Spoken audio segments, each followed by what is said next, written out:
Olá, muito boa tarde para você que nos assiste. O Consulta ao Doutor de hoje vai falar sobre cálculo renal. E quem tira as nossas dúvidas é o médico urologista, Dr. Danilo Galante Moreno. Não saiam daí, o Consulta ao Doutor já está no ar.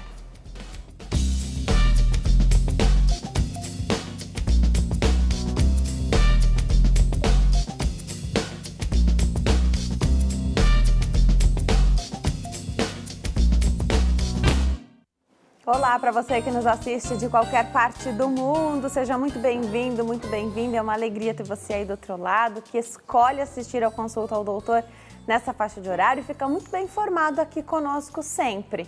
A gente hoje fala sobre cálculo renal, um tema bastante pedido nas nossas redes sociais. Quem já teve um cálculo renal e teve aquela cólica, sabe do que a gente vai falar aqui hoje. Então aproveite para tirar as suas dúvidas, saber qual é a maior prevalência, será que acontece mais com homens, com mulheres, será que tem uma idade em que isso pode acontecer com mais frequência? Aproveite para perguntar pelo telefone 0 operadora 11 3337 5886, 3337 5886, pelo facebook.com/consulta ao doutor e o facebook.com/Denise Luque. As páginas estão sempre atualizadas, o tema de hoje já está lá. Faça seu comentário, escreva na nossa linha do tempo ou então mande sua mensagem particular. Vou ficar feliz de poder te ajudar com essa informação e repassando todos os seus questionamentos aqui para o nosso especialista do dia, que é o Dr. Danilo Galante Moreno, médico, urologista. Doutor, muito obrigada por ter vindo hoje, um prazer sempre te receber aqui. Obrigado mais uma vez no programa, agradeço o convite.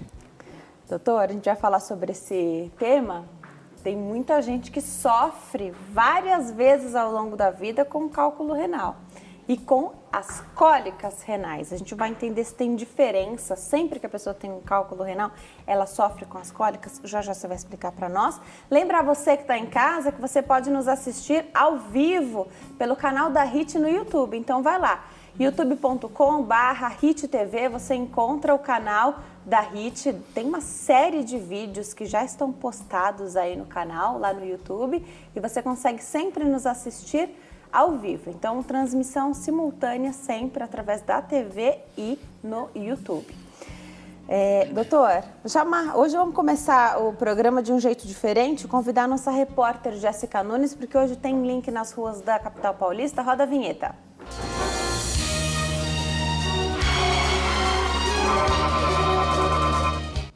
Oi, Jéssica, boa tarde, tudo bem? Você tem informações hoje sobre o tema do programa, é isso? Isso mesmo, Denise, muito boa tarde, tudo ótimo, viu?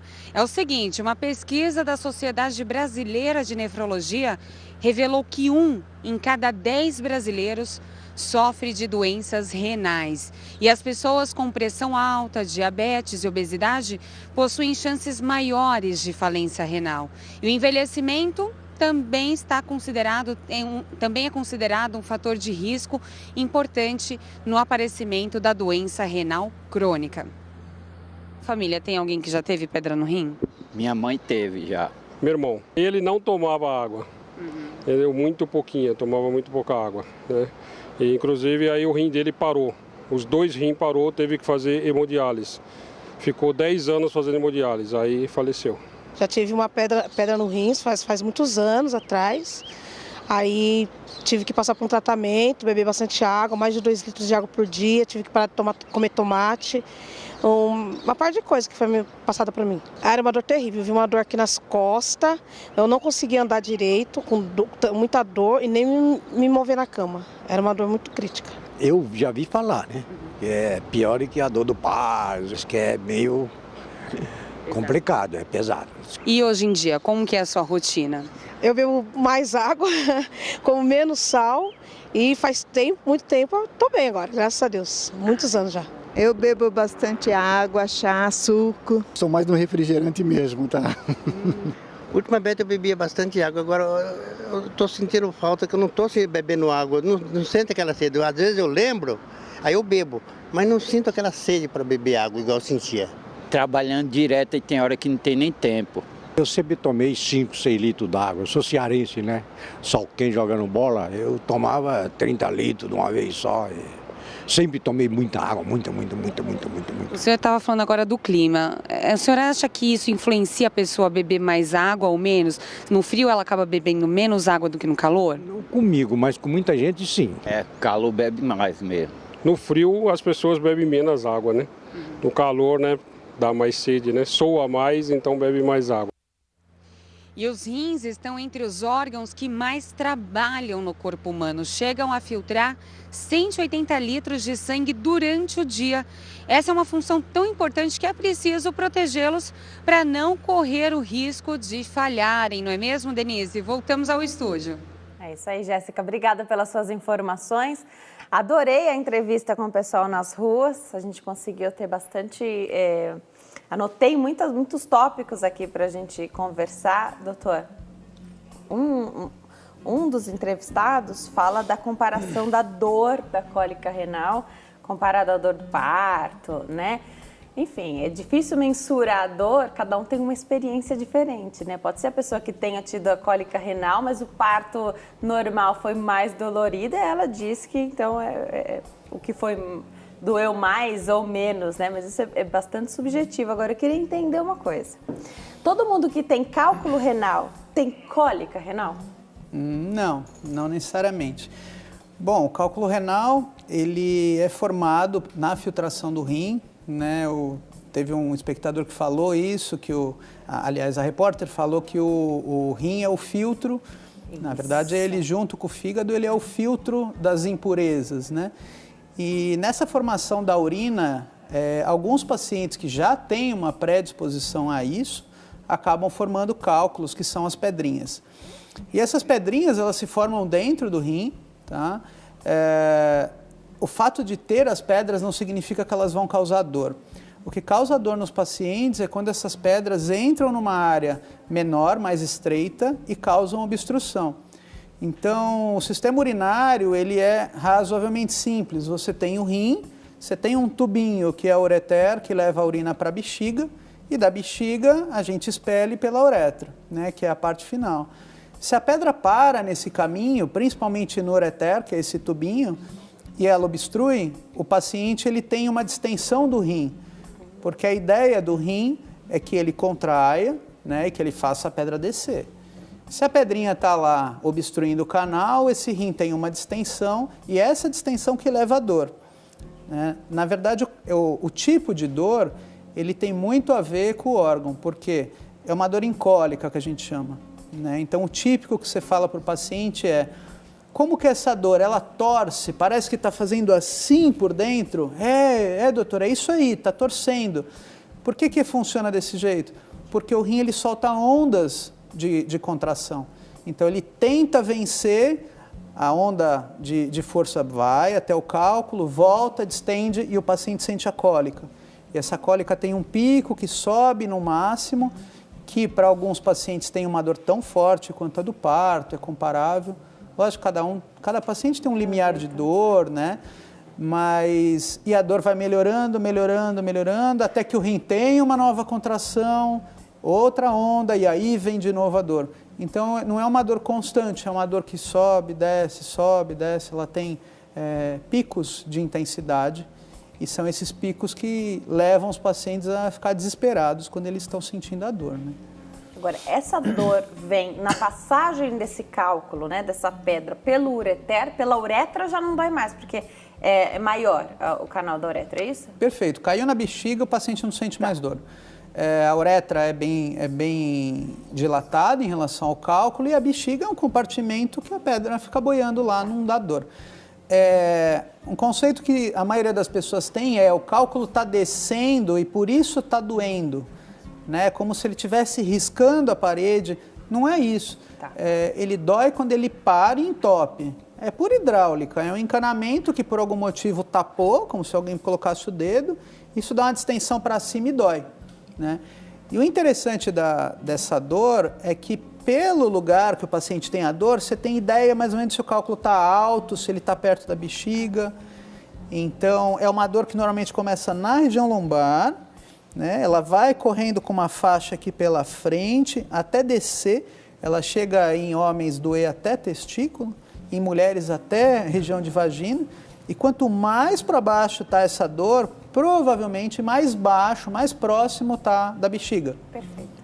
Né? Perfeito.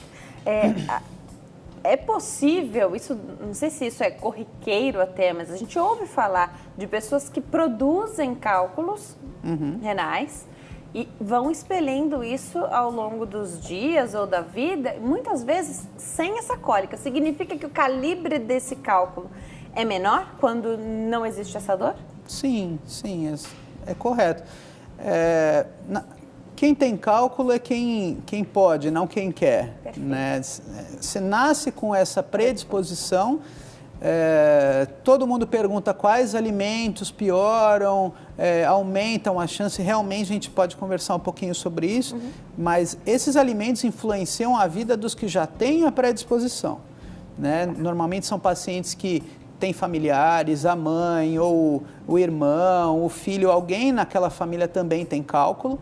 E aí tem algumas alterações de dieta, de hidratação, que podem levar a essa maior frequência. Agora, tem pacientes que têm o calibre desse tubinho, desse ureter, mais estreito. E aí qualquer pedrinha, independente do tamanho, ela para lá e dói. E tem pacientes que têm um canal mais alargado, e aí cálculos maiores. Quando eu falo grandes ou pequenos, só para o telespectador entender, um cálculo grande, ele tem para cima de 0,6, 0,7 centímetros, ou seja, 7 milímetros.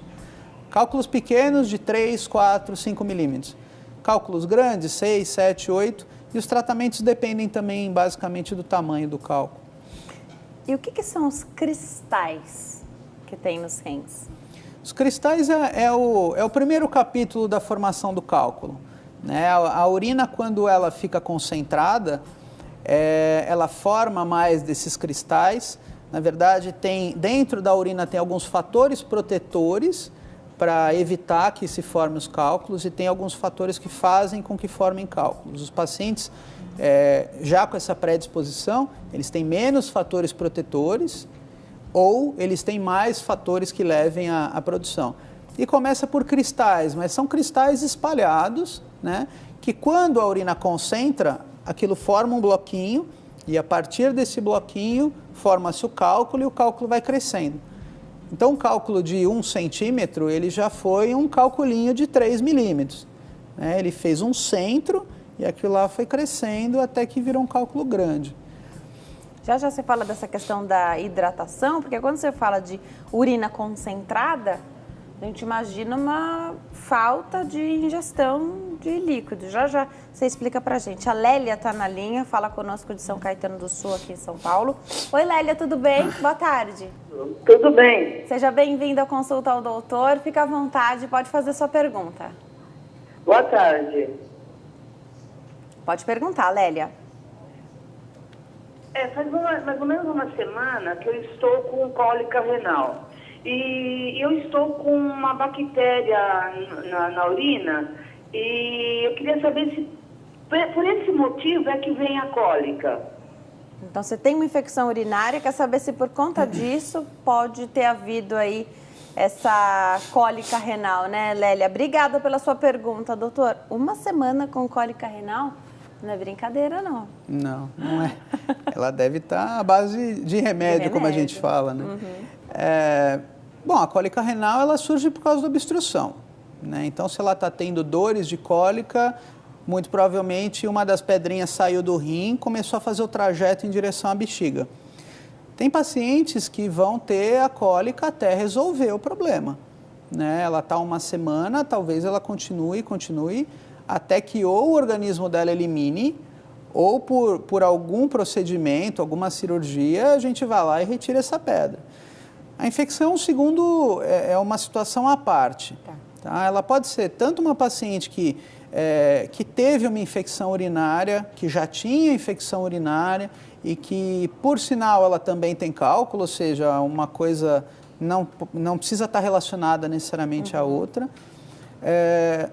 No entanto, tem alguns tipos de cálculo que eles são associados à infecção urinária, principalmente cálculos muito grandes do rim, né? São cálculos que a gente chama de coraliformes. Eles têm uma associação forte com bactéria, porque eles são cálculos povoados de bactéria. né? Então, tem pacientes que formam muita infecção urinária e nunca investigaram, e quando você vai investigar, tem um baita cálculo lá em cima no rim, e enquanto você não resolve esse cálculo, o paciente vai continuar com a infecção. Agora, normalmente não é isso. Normalmente são coisas que vêm juntas. É um paciente que já tem infecção urinária e, por sinal, está tendo cólica renal porque uma pedrinha desceu. A última situação que está associada é que quando o cálculo desce e obstrui o canal, a urina desse ponto que está obstruído para cima, ou seja, toda a parte de cima do ureter e do rim, ela fica com uma urina parada, né? E essa urina parada é sujeita à infecção urinária. Então, na verdade, uma complicação de pacientes que têm cálculos parados no canal é desenvolver uma infecção urinária porque essa urina não está escoando. Então, aí vem nessa ordem. Primeiro o paciente tem cólica, essa pedra desce, para no canal e aí vem uma infecção. Mas normalmente é uma infecção mais grave, com febre, com queda do estado geral do paciente. São pacientes que sempre vão ser internados, né? Eles nunca vão ser liberados para casa. Não parece ser o caso dela, né? É um caso um pouquinho mais complicado. Cólica renal dá febre ou pode dar febre? Cólica renal não dá febre. O que pode dar a febre é a infecção que veio secundária ao cálculo renal que obstruiu o canal. Agora, você tem características diferentes ou cada cálculo renal para cada pessoa vai funcionar de um jeito? Porque a gente já ouviu falar também sobre a pedra, então, que fica ali e aí causa muita cólica, mas uma hora ela chega à bexiga. E a pedra que vai quase entrando na bexiga, depois ela volta bem próximo aos rins, aí ela volta. Pode existir essa pedra que fica passeando no ureter? Pode. Não depende muito do tipo do cálculo. Tá?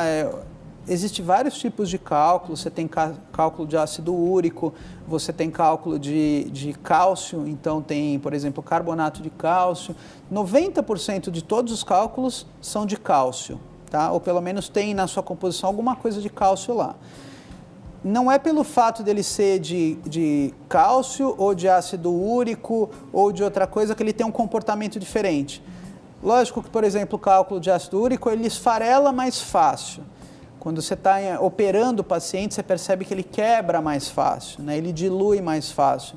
Mas não é isso que faz o cálculo subir ou descer ou ter um comportamento diferente.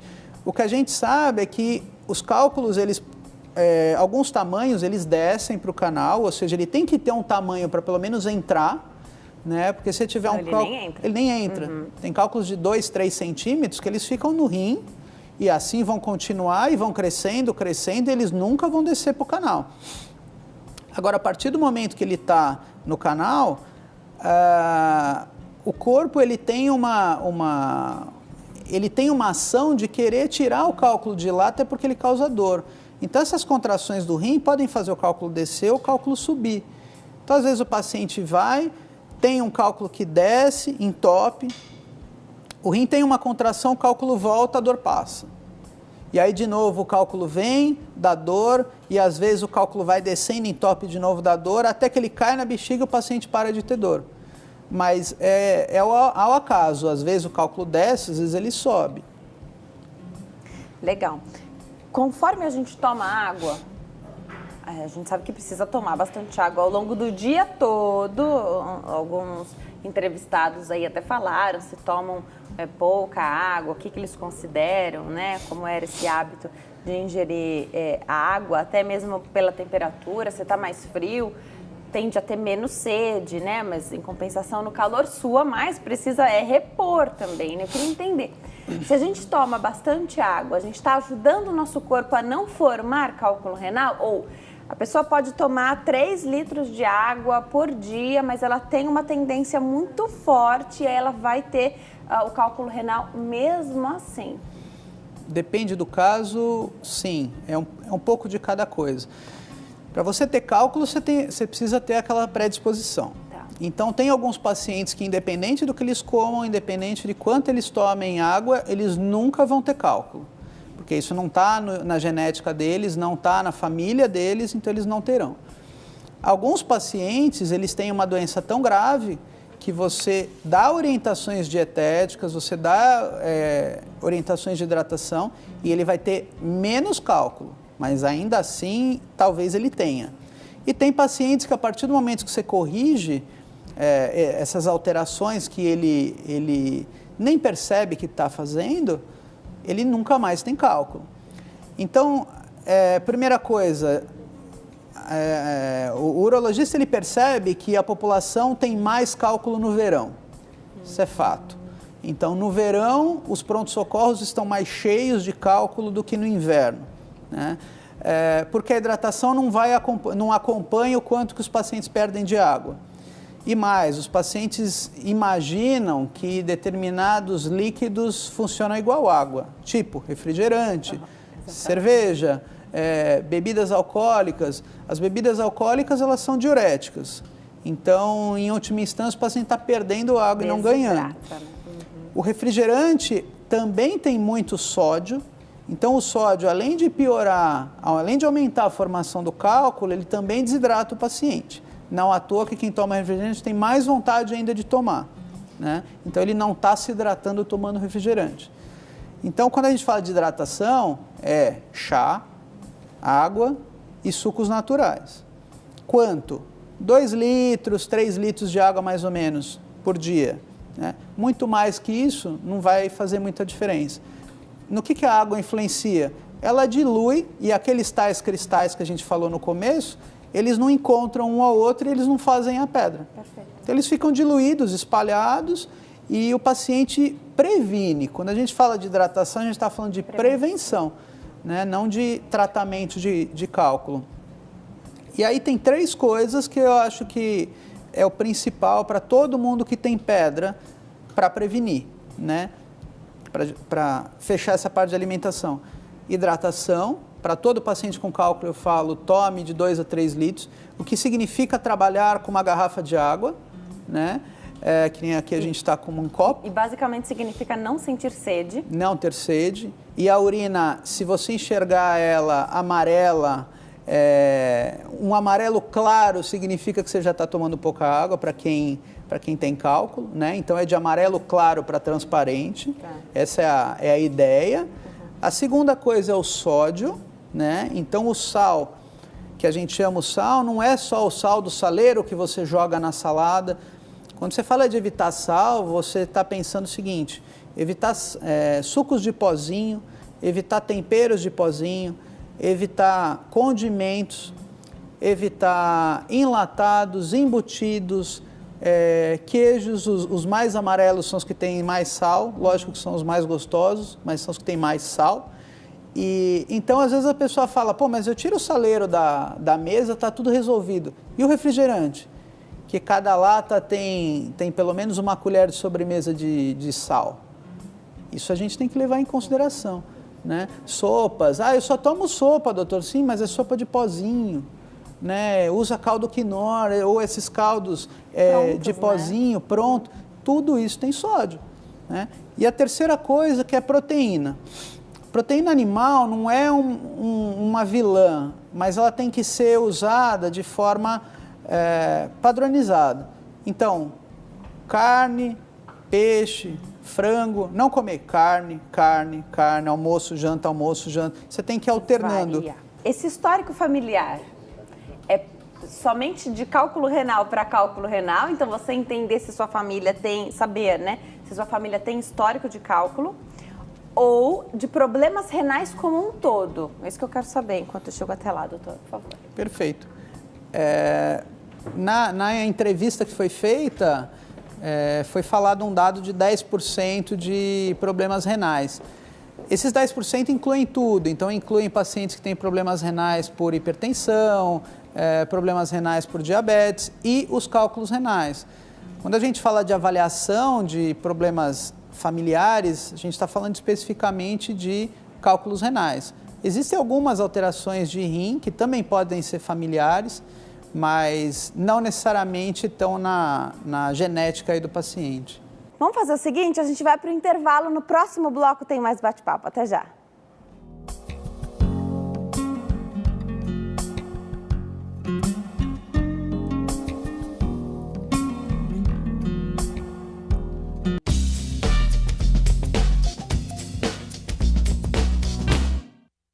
Nós estamos de volta hoje falando sobre cálculo renal. Quem tira as nossas dúvidas é o Dr. Danilo Galante Moreno, médico, urologista, está explicando tudo aqui pra gente. Tem várias perguntas chegando aqui no nosso Facebook. Muita gente querendo saber o que acontece, por que determinada pessoa tem tanta cólica renal, por que as pedras vão se reproduzindo, né, dentro dos rins. O doutor vai retomar aqui conosco um pouco. O que é mais comum, doutor, da composição desse cálculo? Você falou que mais de 90% é cálcio, né? Significa que as pessoas que comem mais cálcio têm mais problemas ou esse cálcio da composição não tem nada a ver com isso que a gente está pensando? Não tem nada a ver mesmo. 90% é cálcio, né? Quando o paciente vem ao consultório, uma das coisas que a gente faz é investigar possíveis motivos para ele estar formando esse cálculo, né? Então, eu sempre falo o seguinte, a gente vai fazer uma avaliação metabólica, né? Que significa avaliação de alguns componentes na urina e alguns componentes no sangue. Então, você pega, por exemplo, citrato urinário, né? Pacientes com citrato urinário baixo, ele tem maior chance de fazer cálculo, porque o citrato é um componente que vai proteger da formação de cálculos urinários. Você tem um paciente que tem cálcio urinário aumentado, ele é um paciente que vai ter maior chance de fazer cálculos por cálcio, ácido úrico. E os tratamentos para prevenir, eles vão variar basicamente do tipo de cálculo. Alimentação. Todo mundo pergunta de alimentação. Cálcio. 90% dos cálculos são de cálcio. Então, basta evitar cálcio. Essa foi uma pesquisa que foi feita já tem uns 10 anos atrás, que avaliaram milhares de pacientes que tomavam derivados de cálcio e os que não tomavam derivados de cálcio. E chegaram à conclusão que quem parou de tomar leite, quem parou de tomar derivados de cálcio, teve mais cálculo. Então, passaram a produzir mais pedras os pacientes que começaram a ingerir menos cálcio. A explicação possível disso é o corpo humano, a partir do momento que você tem uma ingestão menor de cálcio, ele entende que tem que tirar o cálcio de algum lugar. E ele começa a tirar cálcio, por exemplo, dos ossos, e ele aumenta a produção de cálcio no sangue. Então, isso favorece a produção, obviamente, em quem tem já essa predisposição, a formar cálculos. Então, tem muitos alimentos, mito, tipo tomate, que eu escutei, né, a telespectadora falando, que protegem, não protegem. Na verdade, depende um pouquinho do tipo de cálculo, né? Tem dietas que a gente retira, por exemplo, crustáceos, tem dieta que a gente retira ou diminui muito carne animal. Depende um pouco de cada cálculo, cada tipo de cálculo, mas aquela regra geral de evitar sal, evitar vale para todo mundo. Proteína animal e evitar e hidratar, isso é válido para todo mundo. A Cícera está na linha, doutor, fala conosco aqui de São Paulo e tem pergunta para você. Oi, Cícera, tudo bem? Boa tarde. Tudo bem, Denise? Eu sou sua fã, tá? Obrigada, Cícera. É um prazer ter você aqui conosco sempre, viu? Obrigada. Fica à vontade, pode perguntar. Então, eu queria fazer uma pergunta pro doutor, porque o meu filho, ele teve pedra no rins, aí depois ele fez a lei, tirou as pedras, e depois ele tinha uma veia que era obstruída. Então, ele fez uma cirurgia para desobstruir essa veia, porque ele sentia muita dor. E eu gostaria de saber do doutor se esse problema pode voltar, porque o médico dele disse que isso pode acontecer. Tá. E hoje ele tá bem, Cícera? Ele tá bem, ele não tá sentindo dor mais, depois da cirurgia, né? Mas, assim, como o médico falou, a gente fica um pouco apreensiva se esse problema dele pode voltar. Quantos anos tem seu filho? 26 anos. Tá bom. Obrigada, Cícera. Um beijão pra você, viu? Obrigada pelo carinho. Doutor, como é que a gente ajuda a nossa telespectadora? Bom, primeira coisa, o filho dela está na faixa da população que mais tem cálculo, que é homem jovem, né? Homem jovem, teoricamente é aquela faixa da população que trabalha mais, se preocupa menos com o corpo, hidrata menos, come pior, come mais na rua e por esses fatores acaba tendo mais cálculo renal, né? Os estudos todos apontam para homem jovem, mulheres também têm muito cálculo, mas os homens jovens têm um pouco a mais. Essa situação que ela contou é uma situação muito comum, que é a mesma situação de pronto-socorro que a gente vê, né? Quando ela fala veia obstruída, eu imagino que deve ser o ureter, né? Porque os cálculos eles estão passeando na via urinária, então eles estão no rim, no ureter, na bexiga, na uretra, né? Só nesses lugares. Então, o que aconteceu é que o filho dela tem uma facilidade de produzir cálculos. Um deles deve ter descido o canal, deve ter obstruído. Nessa obstrução, como a gente conversou, causa dilatação do rim e isso causa dor. E ele teve uma crise de cólica renal, provavelmente foi para o pronto-socorro. E aí ele entra naqueles pacientes que a gente tem que definir se vai mandar para casa ou se vai tratar no pronto-socorro. No caso dele, ele foi decidido por fazer a cirurgia laser, né, que popularmente chama, que basicamente é você fazer isso de forma endoscópica, ou seja, ir por dentro do canal e pela uretra com um aparelho, entrar na bexiga e subir o canal até achar a pedra. No momento que você acha a pedra, você pode tentar pegar ela com uma alcinha e puxar e tirar ela inteira, ou às vezes quando ela é muito grande, você quebra com laser, isso forma alguns fragmentos e você com essa mesma bolsinha, você vai lá e tira todos os fragmentos, né? Então, ela está contando uma história que é muito típica em pronto-socorro, que é um paciente obstruído, que é levado para o centro cirúrgico para fazer uma cirurgia endoscópica. Normalmente são cirurgias de 1 hora de duração e o paciente tem alta no dia seguinte. Se ele pode ter isso de novo, pode, né? Porque infelizmente é uma doença recorrente. Os pacientes que formam uma vez tendem a formar mais. E ele entra naqueles pacientes que tem que fazer prevenção, aquelas medidas dietéticas, tem que fazer essa avaliação metabólica para tentar descobrir fatores de proteção e fatores que levam ao aumento da chance. E, eventualmente, se for descoberto alguma coisa, tratar, tomar medicação para isso. Doutor, no primeiro cálculo já dá para fazer essa avaliação metabólica? Ou você percebe um interesse maior das pessoas quando já acontece pela segunda vez ou terceira vez? Os pacientes com cálculo renal, eles têm um comportamento peculiar. Talvez porque eles são jovens que estão trabalhando, eles deixam para tratar quando estão na terceira crise, na quarta crise.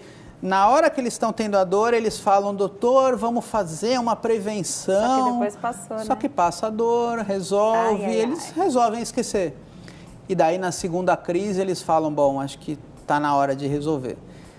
O que a gente sabe é que pacientes que têm um cálculo ou uma crise, 90% das vezes que você faz uma avaliação metabólica dá negativo, você não acha fator nenhum. Tá. Então, o ideal é você selecionar pacientes que ou têm cálculos nos 2 rins, ou vários no mesmo rim. Porque isso, se o problema é bilateral, isso significa... Teoricamente é uma doença pior, né? É uma predisposição maior, são vários cálculos, se é bilateral, se teve várias crises. Esses pacientes, via de regra, valem a pena se fazer uma avaliação metabólica, porque aí você tem uma chance muito maior de achar alguma coisa. Agora, pacientes na primeira crise é discutível, porque você tem aí mais de 90% de chance de não achar nada. E de não acontecer de novo ou não tem essa estatística? Depende, você pode de cara já entrar com os fatores de prevenção. E aí não acontece? Eu diria que a maioria dos pacientes que você entram com a prevenção e seguem, porque tem isso também, os pacientes às vezes eles aderem, e daí depois de um tempo eles esquecem, né? Ou entra no verão e eles começam a mudar todos os hábitos de novo, porque eles vão para a praia e churrasco, e refrigerante, ou cerveja, e desidrata, e aí forma cálculo nessa hora. Então pode ser a oportunidade do organismo formar de novo cálculo. Com certeza. Numa brecha aí na Isso é muito comum. conduta. Pacientes ficam 5 anos sem ter crise, de repente, naquela viagem de férias, dos sonhos, eles mudam completamente o hábito e tem crise no meio da viagem. Pesadelo, hein? É. Crise no meio da viagem. Agora, doutor, você falou aqui de limiar de dor, né? A gente sabe que isso varia muito, cada um sente a dor de um jeito diferente, né? Mas alguém que é bem resistente à dor, porque eu já tive cólica renal e para mim foi uma dor insuportável. Eu não quero ter uma dor parecida nunca mais na vida. Eu tive 2 vezes. Pessoa que é muito resistente à dor, ou que, não, olha, tá doendo aqui, mas vai ver que foi um esforço, se bem que essa dor é bem característica, né? Mas a pessoa que é mais resistente, ela pode ficar com essa dor, o problema está acontecendo no organismo dela, ela pode comprometer a função renal? Pode, com certeza. Para responder isso, a gente já fala de complicações da pedra, né? Então, tem pacientes que realmente, com o mínimo de crise, já estão no pronto-socorro, e tem pacientes que tomam de tudo, inclusive em casa, antes de ir ao hospital. O que a gente sabe é que os pacientes que de uma forma ou de outra, ou eles aguentam a dor, ou mesmo aqueles que se automedicam, porque também tem esses pacientes que eles não aguentam a dor. Mas está tomando remédio. Mas eles tomam remédio em casa, eles tomam anti-inflamatório por uma semana, eles pegam receita de tramadol, que é um remédio super potente, com o vizinho. Condutas super erradas, né? E continua tratando. Mas eu tenho uma reunião importante, eu não posso faltar. E aí isso é postergado, e aí o que acontece?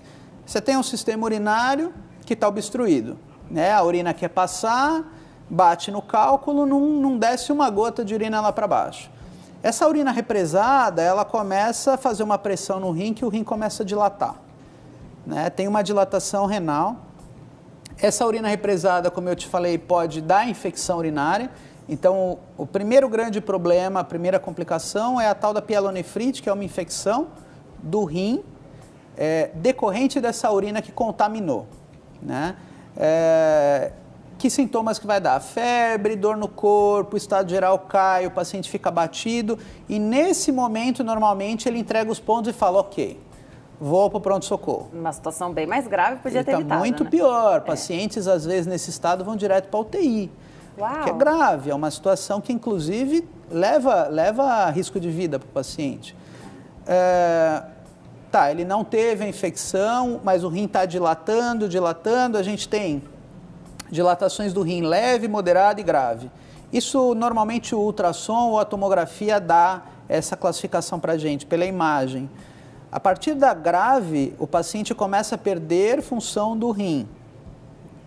Então, a gente sabe mais ou menos, estatisticamente, que um paciente com o rim 15 dias obstruído, com dilatação grave, começa a perder função do rim. E essa perda, muitas vezes, não retorna. É irreversível. É irreversível. Às vezes o paciente começa 100% de função, 98%, 90%, e enquanto ele não desobstruir, aquilo lá vai despencando. A partir do momento que ele desobstrui, você pode ter essa função restabelecida ou você pode parar no 90%. E daí o pessoal fala, ele teve cálculo renal e ele perdeu a função dos rins por causa do cálculo renal. Por quê? Às vezes ele deixou de dilatar, perdeu um pouco de função, daqui 5 anos outra crise, perdeu mais, outra crise, perdeu mais. Não foi em uma única vez. Não necessariamente. Pode acontecer a cada crise. Normalmente não é numa crise só. E essas pielonefrites, essas infecções do rim, elas também levam à perda da função renal. Então você deixar levar para essa complicação não é saudável nem pelo ponto que vira uma urgência, mas também porque ela complica a função renal. O paciente ele começa a perder função renal e a partir do momento que ele perde o primeiro rim, ele fica com um outro que também tem o mesmo problema, a mesma predisposição a formar cálculo, e aí ele tem o decorrer da vida inteira para ficar com um só. E aí ele começa a ter crises no outro rim e de repente ele está perdendo a função do outro rim, e aí são os pacientes que vão para hemodiálise. Então quando a gente fala, o meu parente teve problema renal, existem milhares de problemas renais que podem levar a falência dos rins e, em última instância, a hemodiálise. Pacientes diabéticos, pacientes hipertensos, eles podem, sem ter cálculo, irem perdendo função do renal e chegarem na hemodiálise. Agora, pacientes com cálculo, eles têm mais chance de estar obstruído, eles têm mais chance de ter infecção renal e eles têm mais chance, obviamente, de ir gradativamente perdendo função. Então, não dá para vacilar com a função renal. A gente tem 2 rins, dá para viver com um rim só, porém, dependendo do motivo que te fez perder aquele rim, você acaba comprometendo o outro, porque é uma coisa que está no teu organismo, essa predisposição, essa tendência a ter. E aí, quando se fala em hemodiálise, se fala até numa restrição de líquido, né? Sim. Quem faz hemodiálise, eu conheci uma pessoa certa vez e ela não podia comer uma quantidade de arroz, por exemplo, porque tem muita água. Sim, uma das funções do nosso rim é filtrar o sangue, né? Aliás, a principal função do rim é filtrar o sangue. Filtrar o sangue também significa retirar o excesso de água. Então, quando você toma 6 litros de água, quando você só precisa de 2, o seu rim vai produzir mais urina, porque ele está tirando do sangue essa quantidade de água, só que ele está funcionando, então ele produz urina e você continua sem nenhum problema. O paciente tem falência da função do rim, ele não filtra e o paciente começa a ficar edemaciado. Então, quando a gente fala, os pacientes falam, as pernas estão inchadas, não é problema renal, né? Isso é muito comum. Normalmente, o paciente que tem problema renal e está inchado, ele está inchado inteiro. As mãos, a face, os olhos e as pernas, não só as pernas.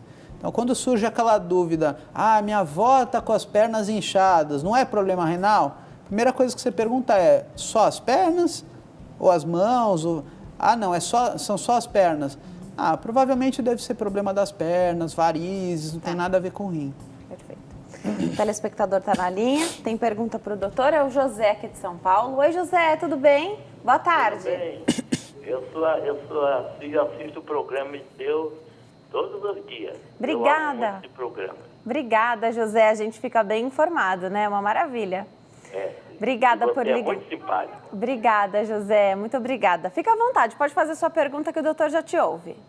Olha, eu urino assim com muita dificuldade várias vezes à noite. Fui à médica do posto, ela me passou um antibiótico, eu tomei o antibiótico, mas eu continuo com o mesmo problema, eu bebo bastante água. Tá. Ô, José, posso perguntar a tua idade? Sim, 67. 67 anos. Tá joia.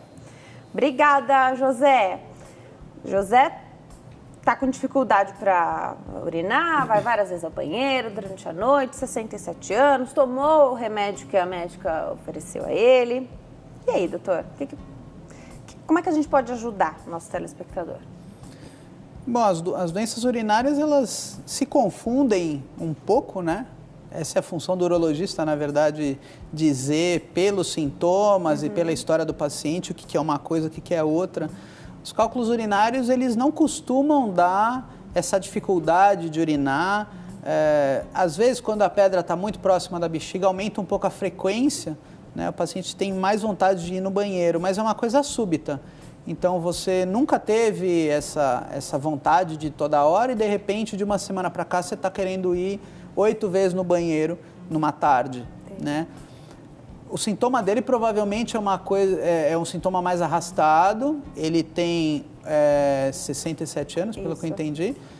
A maior chance dele é que ele tenha uma próstata aumentada, né? Que a partir dos 50 anos a próstata dos homens começa a crescer. E em alguns homens essa próstata começa a obstruir o canal, que é a uretra. A próstata é um órgão que engloba a uretra, provavelmente está estreitando o canal.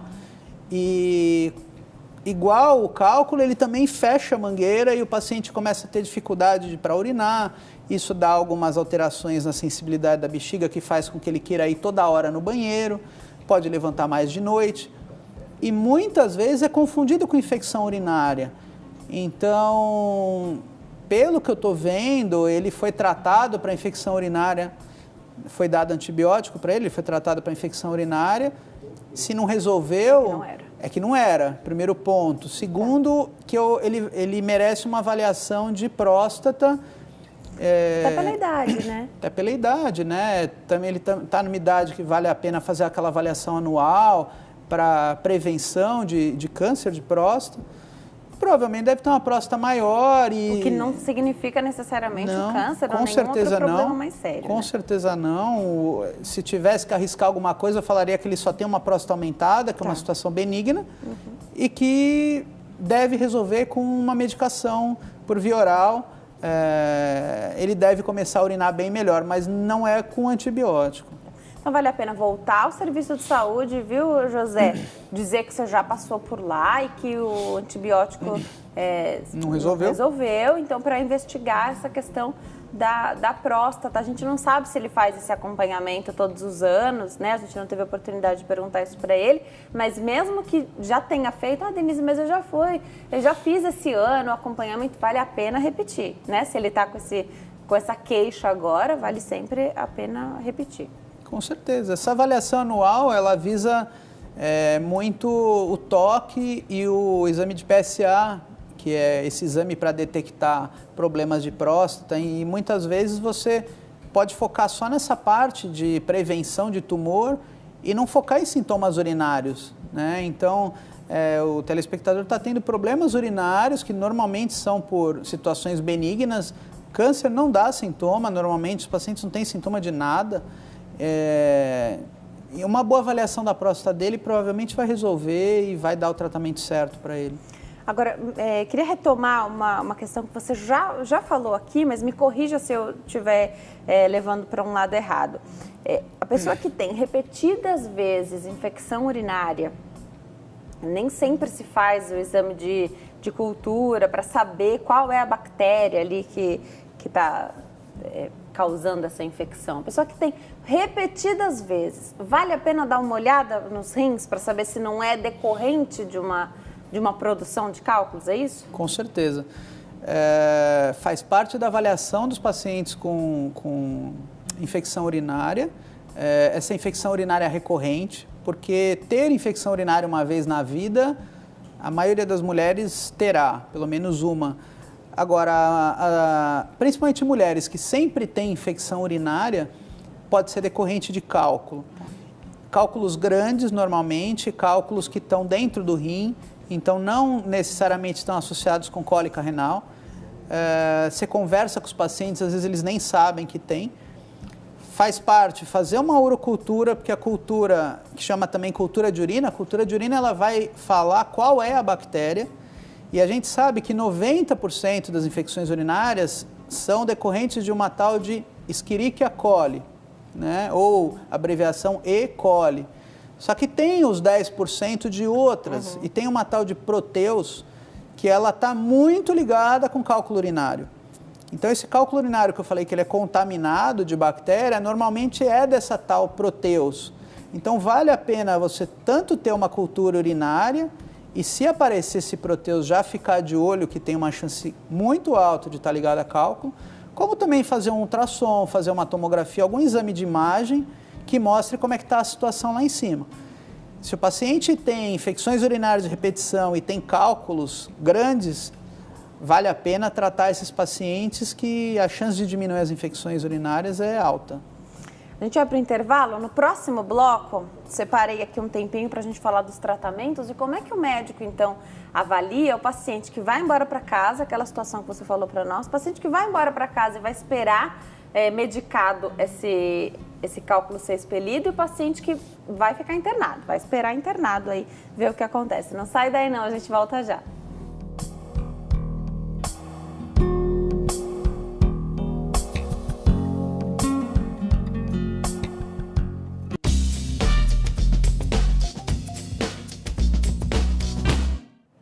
Nós estamos de volta hoje falando sobre cálculo renal. Aproveite que agora você consegue nos assistir ao vivo pelo canal da HIT no YouTube. Avise seus amigos e familiares. Transmissão sempre simultânea aí pelo YouTube também. Então aproveita que dá para participar por lá. Em todas as nossas redes sociais, você já sabe, facebook.com/consulta ao doutor, facebook.com/Denise Luque. Aproveita para me seguir lá no Instagram, @Denise Luque. Tem várias fotos para você curtir. Deixe o seu comentário sempre na última foto das perguntas do programa do dia, que eu fico muito feliz em poder te ajudar aí com informação. Hoje quem esclarece tudo para nós é o Dr. Danilo Galante Moreno, médico urologista. Doutor, a pessoa está em casa, sentiu aquela dor porque ela é súbita, de repente uma dor enorme, ela não avisa, né? Não dá sinal de que ela vai acontecer, ela simplesmente já aconteceu. A pessoa vai para o pronto-socorro, chega no pronto-socorro, passa na frente de todo mundo porque está morrendo de dor. O que vai acontecer com essa pessoa? Ela é medicada para que essa dor cesse, e aí? Esse é a visão que a gente sempre tem mesmo do paciente com cálculo renal, né? Ele entrando com a mão nas costas, arqueado e pedindo, pelo amor de Deus, para tirarem a dor dele. Sim. Né? As primeiras medicações que a gente faz sempre são na veia, porque elas são mais rápidas. As medicações que a gente usa, de preferência uma medicação para ela não vomitar, porque a dor é tão forte que pode causar náusea ou vômito. Então, nesses soros, a gente coloca algumas coisas, uma delas é a medicação para vômito, outra é um analgésico, que normalmente é Buscopan, composto, e outra é um anti-inflamatório. Essa é a primeira medicação que a gente dá. Quando os pacientes ainda continuam com dor, você vai para outras medicações mais fortes, como o tramadol, e quando não resolve, você lança a mão de morfina. Né? Tem pacientes que precisam tomar 3, 4 doses de morfina. E o primeiro questionamento do paciente é, então deve ser uma pedra muito grande, porque se a dor é grande, a pedra é grande. Não necessariamente. Tá.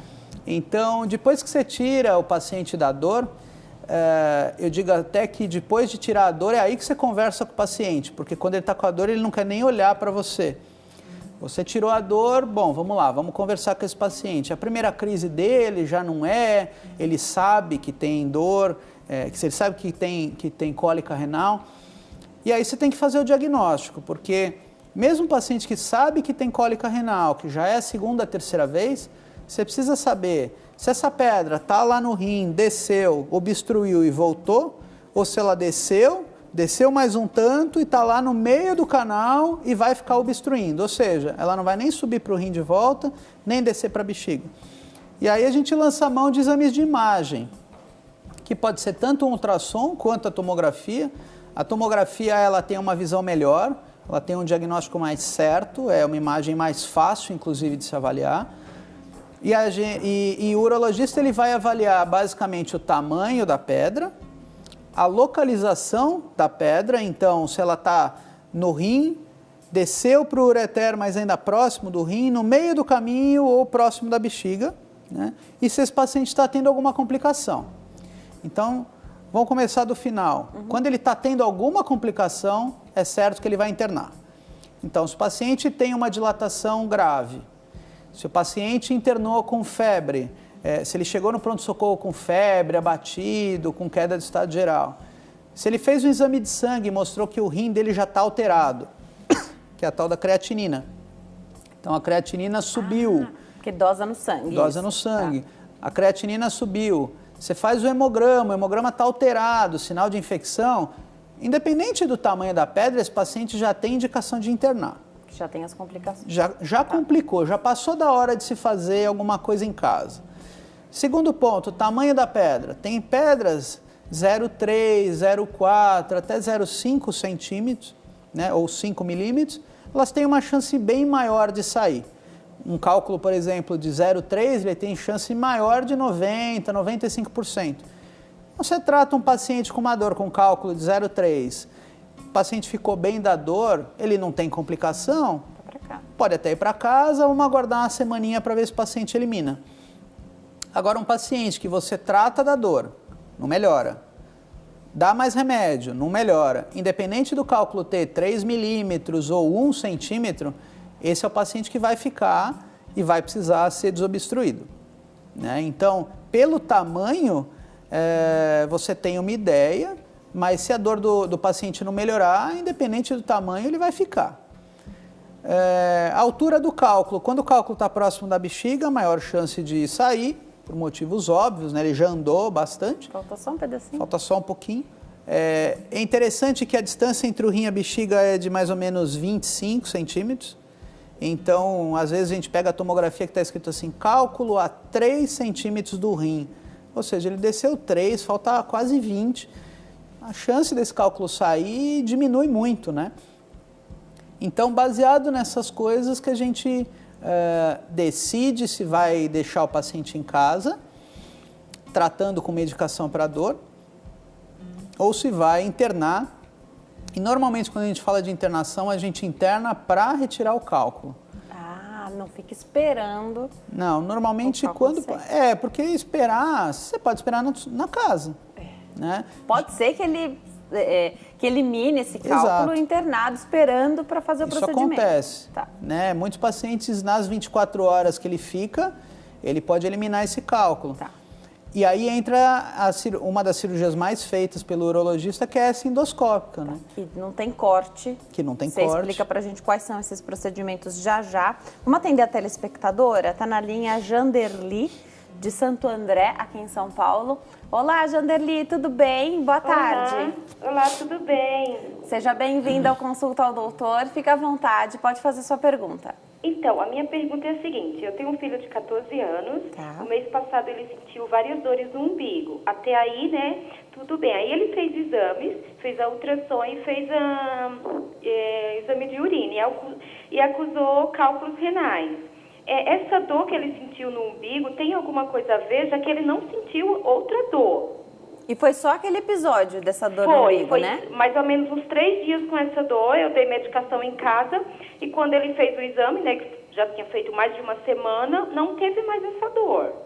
Tá. Só que acusou os cálculos, né? E esses cálculos estão dentro do rim? Sim. Tá, joia. O doutor vai orientar, Janderli. Obrigada pela sua participação, viu? Um beijão pra você. Doutor, ele pode ter sido ao acaso essa dor? Os exames foram de rotina, pelo que ela contou aqui pra gente. Provavelmente essa dor não tem nada a ver com o rim. Tá. Como a gente comentou no começo do programa, essa dor é lombar e quando o cálculo desce, ela vai fazendo uma faixa para frente e vai correndo aqui pela virilha.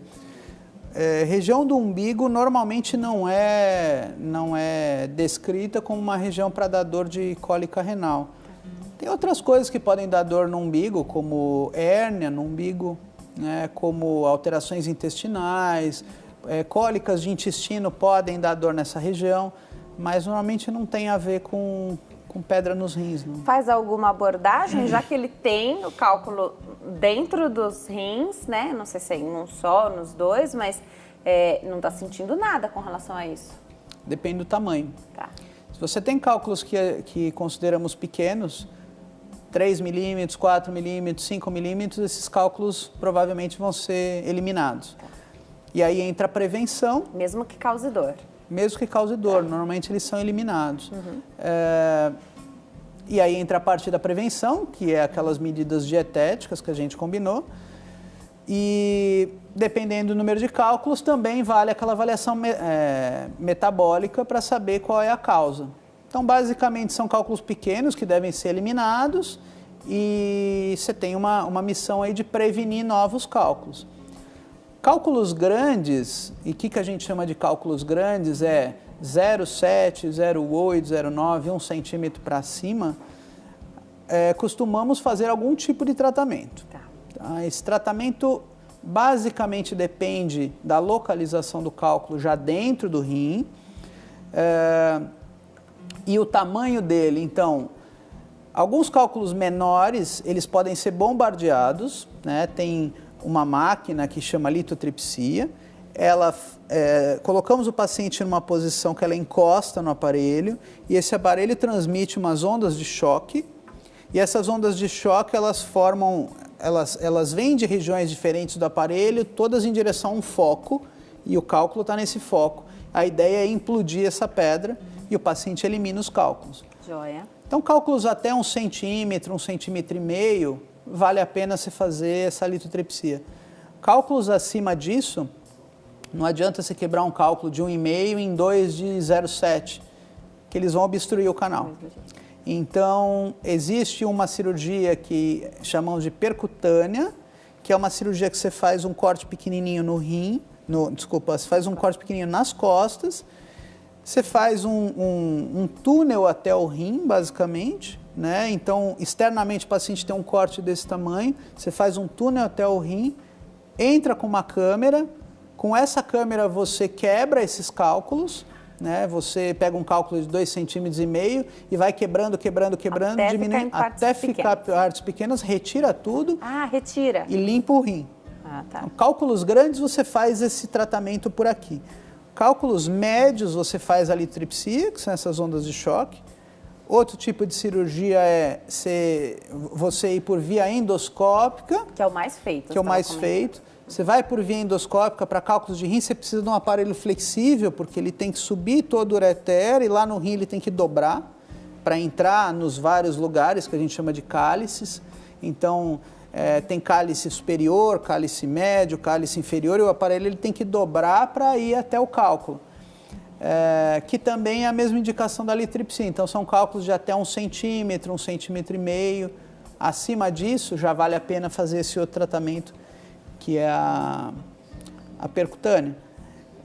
Todos esses tratamentos, eu não estou falando de urgência, não servem para pacientes que estão em cólica, são pacientes com cálculos encontrados na rotina, ou pacientes que foram tratados da crise e agora estão numa situação controlada. Você nunca vai fazer isso em crise.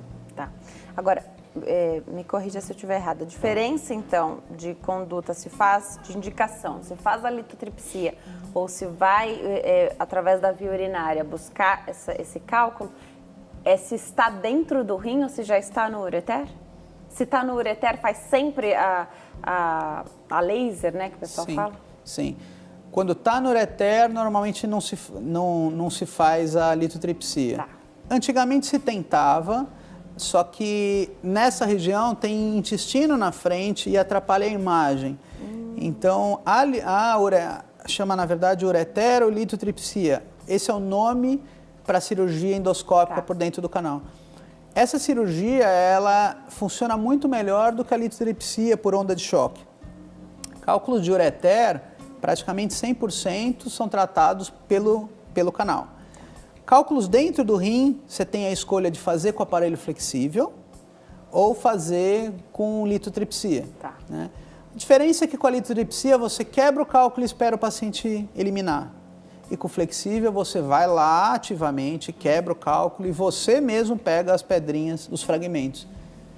A gente ouve falar, eu recebo mensagens aqui de pessoas que têm uma quantidade, um volume de cálculos dentro dos rins muito grande.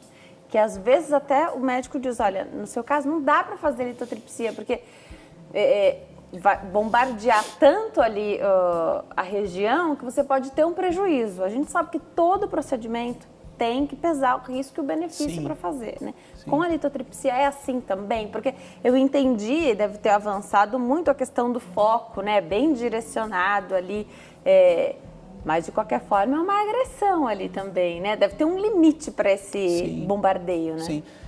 Não deixa de ser um trauma para o rim, né? Lembrar que o foco está no cálculo, mas antes de chegar no foco você está atravessando o rim. Então, você tem que ter um tempo, um intervalo de tempo quando você quer repetir as sessões de litotripsia. O grande atrativo da litotripsia é que é um procedimento que você faz sedado e vai para casa na mesma hora. Tá. Diferente de qualquer outra cirurgia que você pelo menos 24 horas fica internado. E era um procedimento que antes era usado para todos os tipos de cálculo. Para cálculos grandes, cálculos no rim, cálculos no ureter, principalmente quando ele foi lançado, né? Toda uma questão de marketing foi feita para... E começaram a perceber que ele não é tão bom assim. Hoje é muito mais selecionado. Tem umas variáveis, por exemplo, a dureza do cálculo. Você consegue identificar quão duro é esse cálculo pela imagem na tomografia, né? Então, quanto mais duro o cálculo, é menor a chance de uma onda de choque ir lá e quebrar o cálculo. Pacientes muito obesos têm uma distância muito grande entre a máquina e o cálculo. Tá. Então, também não funciona. Então, tem algumas nuances. Você não pode fazer em paciente com infecção urinária, porque você leva o rim a microtraumas e isso favorece você ter uma infecção que, popularmente, digamos, se alastra pelo corpo. Você pode fazer até uma sepse urinária em um paciente que você está fazendo uma litripsia e está com uma infecção urinária. Ainda se usa contraste para fazer os exames, para saber onde é que está esse cálculo, quando ele já saiu do rim? Menos do que antes. Antigamente, os exames eram muito baseados em radiografias, até radiografia simples, né, de abdômen, usando esse contraste. E aí tinha que fazer uma dose muito maior, né, de radiação. Atualmente, o melhor exame é a tomografia sem contraste, né, porque o que fica branco na tomografia basicamente é osso e cálculo. Então, é razoavelmente tranquilo se enxergar um cálculo no meio da via urinária. E o uso de contraste está ficando muito mais para dentro da cirurgia. Então, durante a cirurgia, às vezes você precisa olhar por dentro, você injeta contraste na via urinária e enxerga ela. Na percutânea, por exemplo, para a gente enxergar o rim, a gente usa muito contraste, né? Mas são situações mais particulares. De uma forma geral, o uso do contraste diminuiu muito para a urologia.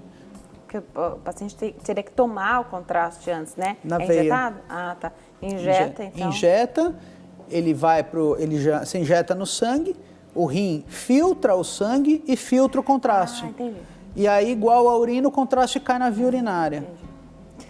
Em gestantes, e quando é uma gestante que tem cálculo renal? Ah, doutora, porque a gente falou aqui de passar na frente, vai logo tomar a medicação. Primeira coisa que a gente pensa é que gestante não pode tomar qualquer medicação, né? Como é que faz com essa situação? E parece que elas ficam mais propensas a ter problemas urinários, inclusive cálculo renal, né? A gestante passa na frente 2 vezes, né? 2 vezes. Gestante tem as particularidades, né? Elas têm mais chance de ter infecção urinária por si só, independente de cálculo ou não.